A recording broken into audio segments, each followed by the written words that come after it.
Dulu HP ini rame dibeli karena membawa baterai yang besar yaitu di 5000 mAh, di saat smartphone lain masih membawa baterai 4000 sampai 4000 mAh. Brand sebelah ada juga yang masih di bawah 2000-an, mahal lagi. Kalau sekarang baterai 5000 mAh hal yang wajar karena sudah banyak yang kapasitasnya yaitu di atas 6000 seperti Vivo dan Samsung Series M. Ini adalah Redmi 9 di zaman wabah tahun 2020 dan bagaimana nasibnya di tahun 2024? Apakah masih worth it untuk dipakai? Halo semua, kembali lagi di video kali ini kita akan mereview Redmi 9 tanpa Note karena jarang di-notice sama reviewer dan bukan series mid-range mereka. Jadi peminatnya memang tidak sebanyak seperti series Note. Sebenarnya setiap level smartphone pasti ada peminatnya, hanya saja target pasarnya berbeda-beda. Contohnya seperti Redmi 9 ini, selling point mereka ada pada layar yang lega, baterai yang awet, prosesor yang cukup lah, dan setup 4 kamera di harga yang terjangkau under 2 jutaan. Pada saat itu, di saat brand lain dengan spesifikasi yang sama memberi harga lebih dari 2 juta. Tahu kan kenapa tim Oren ini harganya terjangkau? Isinya iklan semua. Kalau kita lihat target pasar dari HP besar dan baterai awet ini adalah untuk orang-orang yang sudah tua dan anak-anak sekolah. Harga yang terjangkau hanya untuk penunjang belajar, tapi tidak dipungkiri untuk dipakai sebagai HP kedua atau hotspot. Contohnya HP yang tidak bisa pakai sinyal, wifi only, mungkin seperti buah-buahan.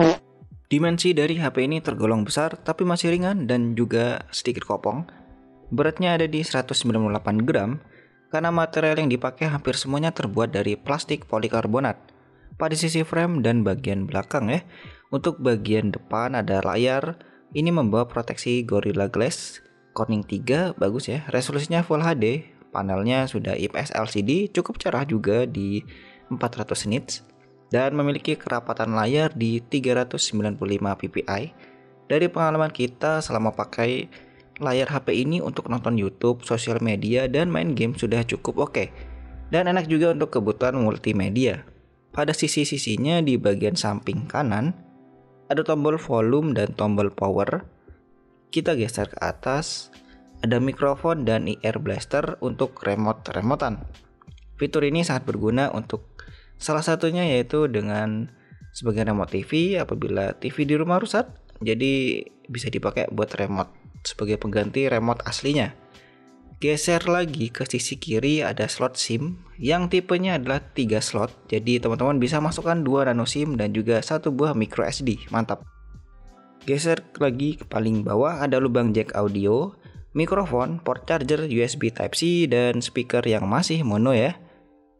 Lanjut di bagian belakang ini ada setup 3 kamera yang disusun secara bersamaan dengan fingerprint di sebelahnya, lalu ada 1 kamera lagi dan LED flash.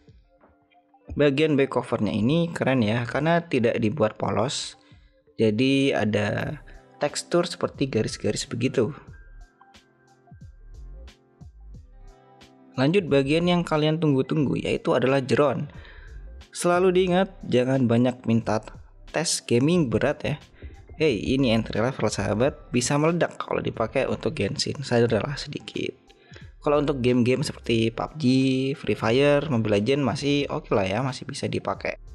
Chipset yang dipakai adalah MediaTek Helio G80 12 nanometer dan ditemani dengan GPU Mali G52 MC2 dan sudah kita coba untuk tes performanya di aplikasi tes menggunakan 2 aplikasi yaitu AnTuTu Benchmark dan CPU Throttling. Untuk hasilnya juga lumayan bagus dan stabil seperti yang ada pada gambar. Dan kita coba juga untuk tes gaming singkat dulu karena nanti kita akan coba juga buatkan video tes gaming panjangnya terpisah ya. Dan beginilah dari performa MediaTek G80 dan kombinasi dengan MIUI 13 dari Xiaomi pada Android 12.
Tadi kita sudah singgung tentang OS dari HP ini ya, yaitu MIUI. Sisi gelap dari Xiaomi selain banyak iklan juga boros memori internal. Yes, hal yang wajar. Salah satunya juga karena update sistemnya juga besar. Jadi di era zaman sekarang kita memang butuh kapasitas memori yang cukup besar. Minimal di tahun 2024 ini 256 GB cukuplah untuk 2-3 tahunan ke depan. Kalau Redmi 9 yang kita review ini hanya 32 GB saja dan sudah terpakai hampir setengahnya hanya untuk sistem. RAM-nya juga hanya 3 GB saja. Jadi untuk multitasking terasa kurang sacet, bahkan sudah mulai tergolong rada lemot. Sekarang kita coba ngomongin soal kameranya. Yes, kamera banyak atau resolusi megapikselnya besar tidak menjamin kualitas hasilnya menjadi bagus.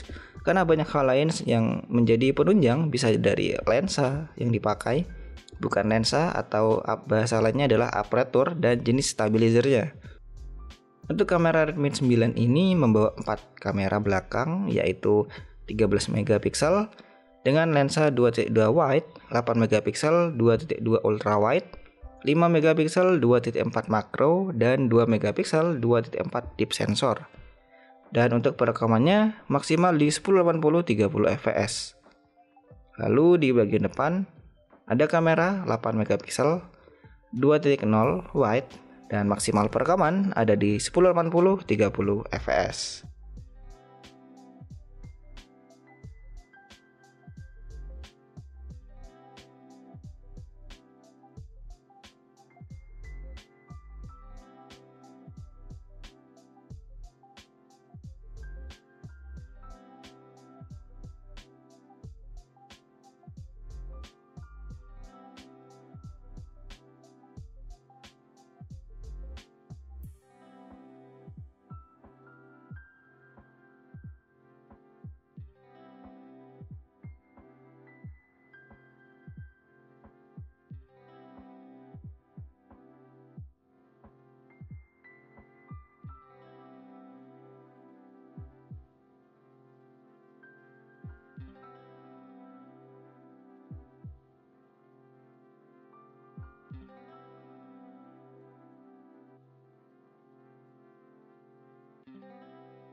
Ini adalah hasil perekaman menggunakan Xiaomi Redmi 9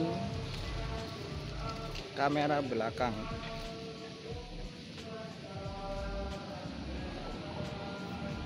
Kita pegang hanya menggunakan satu tangan dan kita akan coba untuk lari-lari kecil. Dan seperti itulah hasil dari video Redmi 9. Oke, ini adalah hasil perekaman menggunakan Xiaomi Redmi 9 kamera depan.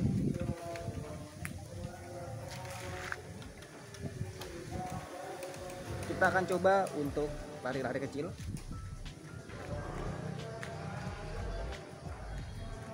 Dan seperti itulah hasil perekaman menggunakan Xiaomi Redmi 9. Salah satu yang menjadi selling point dari Redmi 9 ini adalah baterainya yang jumbo, ya, membawa baterai sebesar 5000 mAh dengan kecepatan charging 18 watt, dan memang benar HP ini bisa bertahan 1 harian penuh. Tapi untuk penggunaan biasa, ya seperti sosmed dan main game ringan sebentar. Di bagian port USB juga sudah support OTG 2.0. Lalu untuk fitur-fitur lain seperti accelerometer, proximity, dan kompas juga masih ada. Dan yang terakhir adalah untuk pilihan warna nih. Untuk yang masuk Indonesia, dari yang kita lihat itu ada 3 warna: abu-abu, ungu, dan hijau seperti yang kita review. Kalau ada pertanyaan tentang video ini atau mau request pembahasan lain, bisa tulis saja di kolom komentar. Dan terima kasih yang sudah nonton videonya dari awal sampai akhir. Kita ketemu lagi di video selanjutnya. See you.